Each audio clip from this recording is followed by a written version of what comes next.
Hello दोस्तों, नमस्कार। मैं हूं हेमशंकर जेठमल, आलवा फाउंडेशन नई दिल्ली से।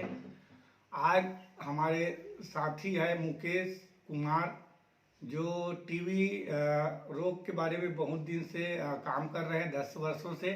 और आप लोग को टीवी क्या है और कैसे इलाज किया जाता है, हेल्थ एवं परिवार कल्याण विभाग द्वारा कुछ कुछ काम जो रहते हैं उसको भी देखते हैं। तो मुकेश कुमार जी बताएंगे आप लोग को टीवी के बारे में। नमस्ते। मैं मुकेश कुमार आलो फाउंडेशन में बहुत दिनों से जुड़ा हुआ हूँ। बहुत सारा हेल्थ से रिलेटेड वर्क मैं आलो फाउंडेशन का देखता हूँ और वर्तमान में मैं जो है टीबी को लेके काम भी कर रहा हूँ।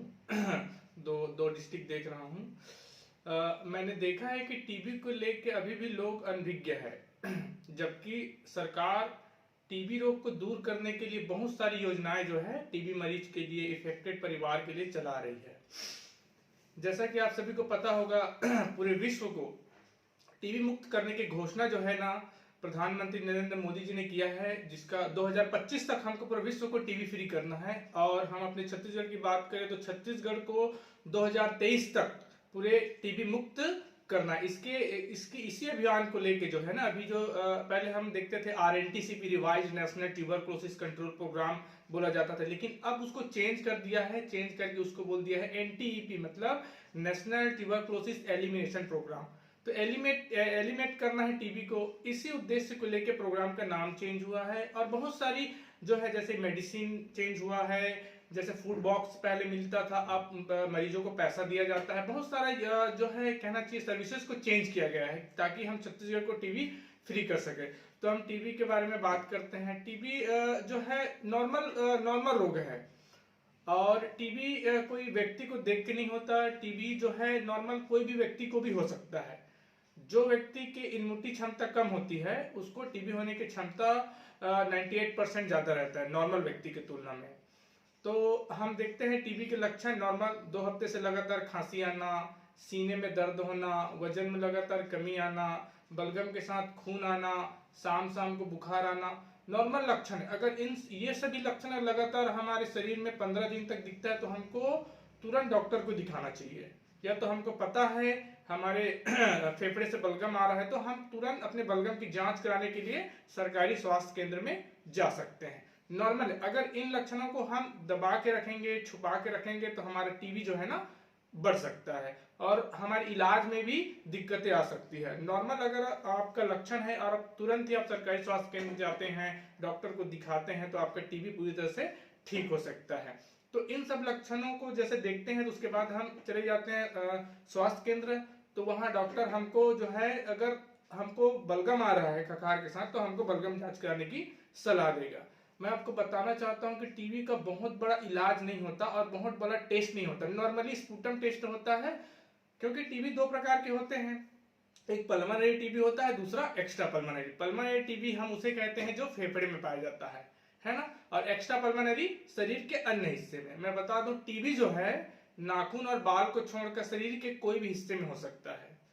तो एक्स्ट्रा पल्मोनरी टीबी जो शरीर के अन्य हिस्से में, जैसे कई लोग के यहाँ फोड़ा निकल जाता है, घाव बहुत दिनों से ठीक नहीं होता है, बच्चादानी में टीबी हो जाता है, शरीर के कहीं भी अंग में अगर बहुत दिनों तक दर्द है या ठीक नहीं हो रहा है, तो उसका जो है टीबी एक प्रकार के होने के चांसेस रहते हैं। ये सब अगर लक्षण भी दिख रहे हैं तो हमको डॉक्टर को दिखाना चाहिए। नहीं, कई बार हम देखते हैं बच्चादानी को बहुत इधर उधर डॉक्टर से दिखाते हैं, ठीक ही नहीं हो रहा है। तो मैं बताना चाहूंगा, इस तरह से अगर लक्षण नजर आते हैं तो आपको टीबी संबंधी कहना चाहिए जानकारी लेते हुए आपको एक बार डॉक्टर को दिखा देना चाहिए। तो इस प्रकार के शरीर के अलग हिस्से में और फेफड़े में 2 प्रकार के टीबी जो है अभी पाए जाते हैं। ठीक है, दोनों का इलाज जो है नॉर्मल है।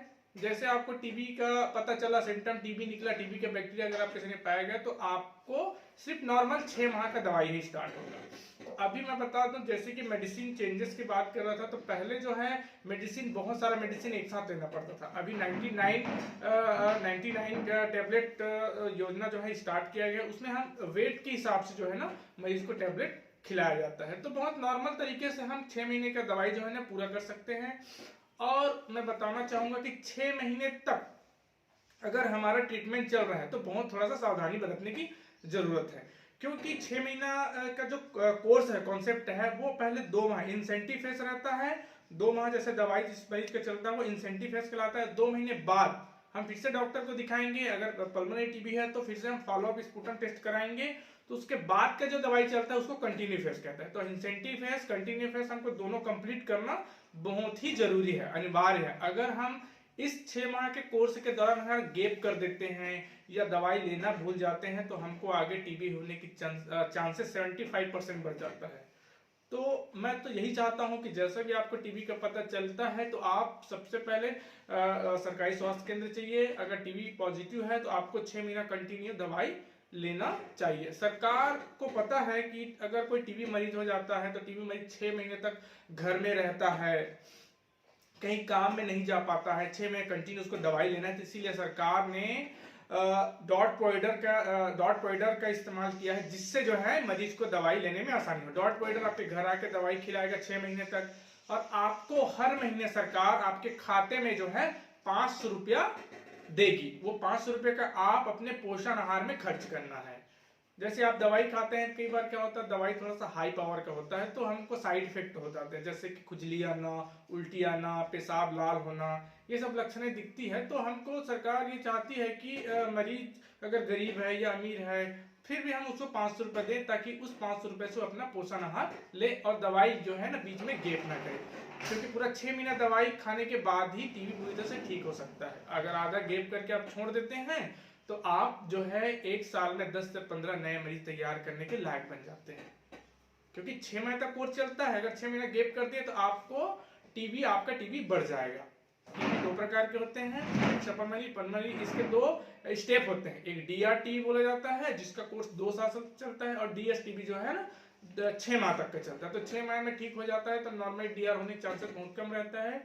वही पेशेंट को DRTB होता है जो दवाई लेने के टाइम गैप कर देता है या दवाई सही से नहीं ले पाता है, तो व्यक्ति आगे DR की बात मैं नहीं करूंगा, DR की बात करेंगे, बहुत ज्यादा लंबा प्रोसेस है उसका मेडिसिन का।